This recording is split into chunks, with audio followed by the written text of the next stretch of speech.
Good morning, everybody. You know, that dirty resolution bill, the one that got the government open, it points to a much, much larger problem. Senators handed 500K, hemp made illegal.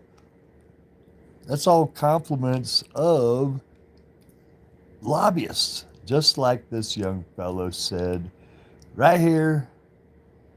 Let me show you. I'll turn my camera around a little bit there. All right, now let's listen up. Farms and restaurants. The provision came amid an explosion of food-borne illnesses. As with all evil in politics, this comes at the hands of lobbyists, whose hands Oh, are of course filled with money, which the politicians are glad to accept at the small cost of our lives and safety. Here's the all right, there you go. See, at the hands of lobbyists. See, and therein lies the problem. You got like a triumvirate of evil. You have corporate boardrooms, lobbyists, politicians, then back to corporate boardroom. You dig it? Like people sit in corporate boardrooms and make up all kinds of ideas about things they want done, like killing food safety rules. So they pay a lobbyist to go to Washington, D.C. and chew on political ears until they get it done, like what has been done to us with this horrible bill that they passed. They call it a clean resolution. It ain't clean. That thing is dirty like crazy. So, you know, this really disturbs me because killing food safety rules, that's opening a Pandora's box. Over in China, they got problems with fake food. Go look on YouTube or something. Look about fake food in China. It is horrible. There's some thing called gutter oil where people go around and like scoop old waste oil, cooking oil from restaurants out of trash barrels or something, and then they reuse it in the same restaurant. So people going around eating this crap, fake rice, fake this, fake that.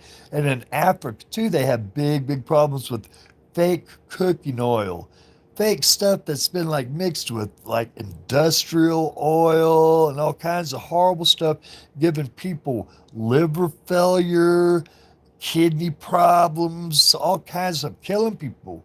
So, that's the kind of door we're opening if we allow food safety rules to be weakened. And then the hemp bill. Oh, Mitch McConnell, he's up there who his state rakes in a lot of money from hemp.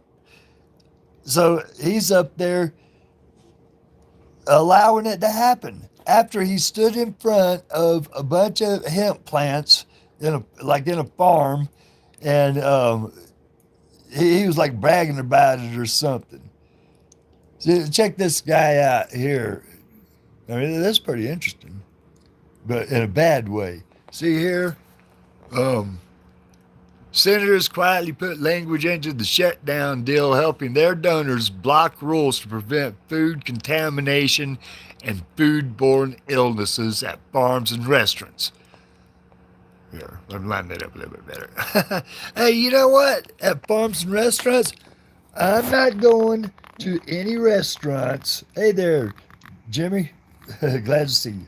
But I'm not going to any restaurants if they're weakening food safety bills or rules. I'm not going to any restaurant and eating food. No telling what you're liable to get. You're liable to get all kinds of fake garbage, just like in China. They got fake meat and fish. That's a real big one that's faked all the time. Like, what was it? Red snapper. 90% of the red snapper that you buy in the grocery store or anywhere else, that stuff is adulterated. It ain't red snapper. It's some other kind of fish. One of the fish I heard it's called like the laxative fish. Huh. I'm not buying any red snapper. I'm not buying any kind of anything like that. I don't know. I grow some of my own food, but dang it, I have to go to the store and buy food too because I can't grow everything that I need.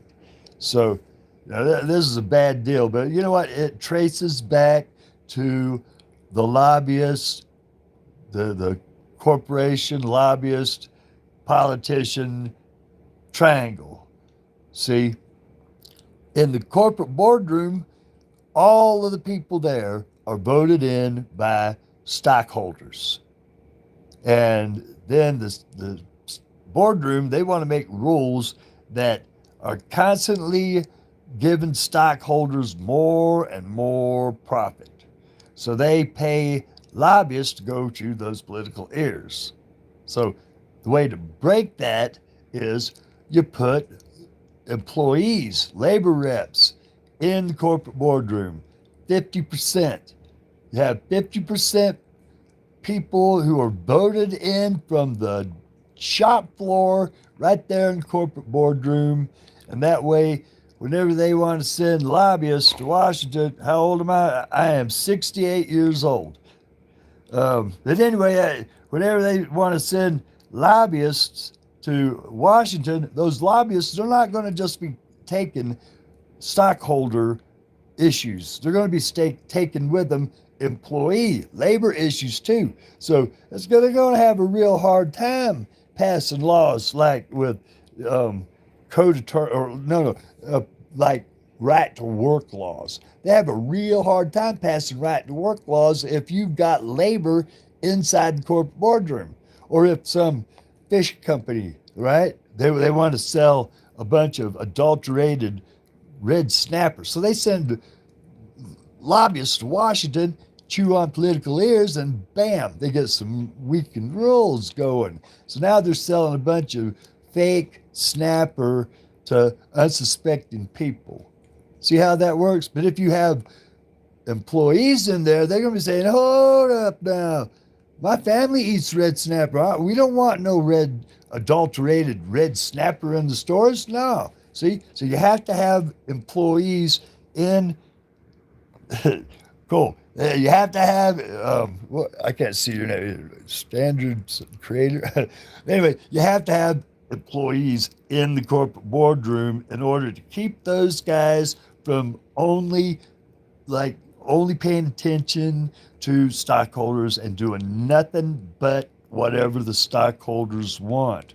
I mean, if it's just stockholders, they're going to do nothing but enrich stockholders, try to drive that stock price up, try to get them bigger dividends, and they don't care how to do it. Gandalf. Yeah, I'm Gandalf, okay? Yeah. But anyway, yeah, so you got to have the employees in the corporate boardroom. That's co-determination.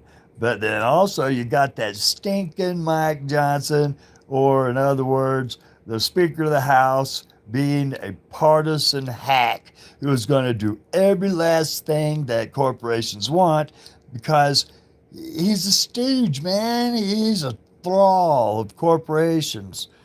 Hey, what's up there? Glad to see people over here showing up and paying attention. But yeah, he's a corporate thrall, bro. So what do? You have a nonpartisan Speaker of the House. You have a Speaker of the House who is voted in and has to take a vow of nonpartisanship. I vow to run the House of Representatives in a nonpartisan, unbiased manner.